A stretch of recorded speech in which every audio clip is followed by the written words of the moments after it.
Ready start. सभापति महोदय, किसानों की उपज की आप न अधिक कीमत दे सकते हैं, न अधिक उपजाने के लिए जो साधन देश में उपलब्ध हैं उनकी तरफ आपका ध्यान जा रहा है। जो कुछ आप कर रहे हैं उससे कोई अच्छा भविष्य नज़र नहीं आ रहा है। मैं यही कहना चाहता हूं कि आप देखें कि आपके कार्यक्रम में कहाँ त्रुटि है, कहाँ कमी है। आपने कर लगा रखे हैं। आपने जो कर लगाए हैं वे तो लगाए ही हैं। हमारे प्रदेश में तो जमीन पर 25% ज़्यादा कर भी लगा दिया गया है। इतना बोझ अगर किसान पर होगा तो उसकी कमर टूट जाएगी। वह पहले से टूटी जा रही है, लेकिन वे इन करों को देने के लिए भी तैयार हैं। यदि आप उस तरह के साधन उन किसानों के लिए तैयार करें। हमारे उत्तर प्रदेश के कुछ जिले हैं, पूर्वी जिले हैं, जहां पर बहुत बुरी स्थिति है। हमारे सदन के एक सदस्य ने रो रो कर आपको यह बताया था कि वहां लोगों को 2 रुपये मजदूरी में मिलता है। इतनी ही एक दिन की उनकी मजदूरी है। सरकार ने एक आयोग की नियुक्ति की थी ताकि वहां पर कुछ विकास के कार्य किए जाएं। वह योजना भी अब खटाई में पड़ गई है। आपका ध्यान इन समस्त चीज़ों की ओर कैसे दिलाया जाए, कैसे आपका ध्यान इन सभी कठिनाइयों की ओर आकर्षित किया जाए, समझ में नहीं आता है। यातायात के साधनों की स्थिति यह है कि ट्रेनों में दूसरे दर्जे में भीड़ भाड़ का कोई ठिकाना नहीं है, उसकी कोई सीमा नहीं है। हर रोज़ ऐसा मालूम पड़ता है कि कोई मेला चल रहा है। आपके पास अच्छे इंजन हैं, अच्छे गति वाले इंजन हैं, लाइन भी अच्छी है, तो क्यों नहीं दूसरे दर्जे के अधिक डिब्बे लगाए जाते हैं। लोगों को कुछ सुविधा मिल जाए, वह काम नहीं किया जा रहा है। आपको किसान की, देहात में रहने वाले आदमी की, मजदूर की परवाह नहीं है, जो समस्त कठिनाइयों को झेलता है। आपके सारे कार्यक्रम को पूरा करने की उसमें कहाँ से शक्ति आएगी। कैसे वे अधिक अन्न उपजा कर आपको दे सकेंगे। आप इन सब पर सोच विचार करें।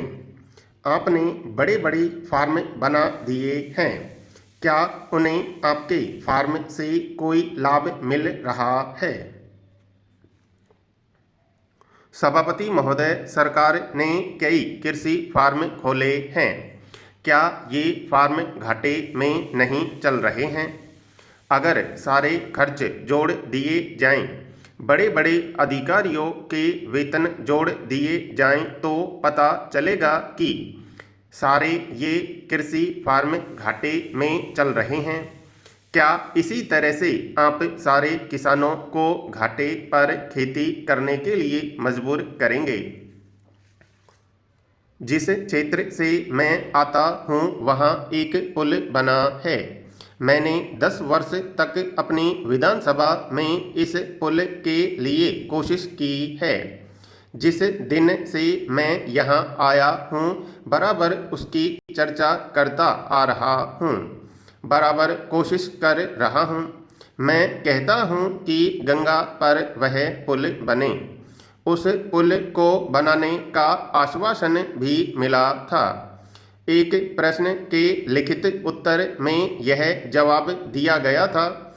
यह कहा गया था कि इसको हाथ में लिया जाएगा। अब मालूम हुआ है कि उस योजना को उठाकर ताक पर रख दिया गया है और यह पुल नहीं बनेगा। इन लोगों ने क्या कसूर किया है, यह मैं आपसे जानना चाहता हूँ।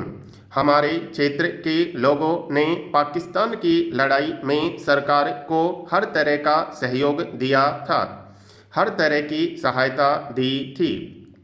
हमारे यहाँ के नौजवान भी मोर्चे पर जाकर डटे। जिस समय पाकिस्तान के साथ हमारा युद्ध चल रहा था तो कहीं कोई बात नहीं थी, अन्न की कमी कहीं नहीं थी। अन्न की कमी भी हमारे विरोधी साथी पैदा करते हैं, जो यह चाहते हैं कि सरकार असफल हो जाए। ये लोग जो कहते हैं उसको आप समझें।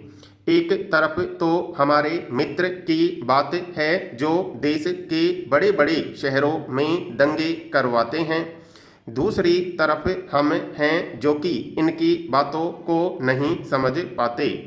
इनको सभी वे लोग मिल जाते हैं जो बेकार होते हैं या जो दंगे करवाने के लिए उत्सुक हैं। इसलिए सरकार का इन सारी चीज़ों की तरफ ध्यान जाना चाहिए और उसको सोचना चाहिए कि क्या तरीका इन सबसे बचने का हो सकता है। एक ही तरीका हो सकता है कि इस देश में हर आदमी को काम मिले, देहात में लोगों को करने के लिए काम मिले और खादी कमीशन की जो योजना है और जो कि एक अच्छी योजना है वह ठीक तरह से चले।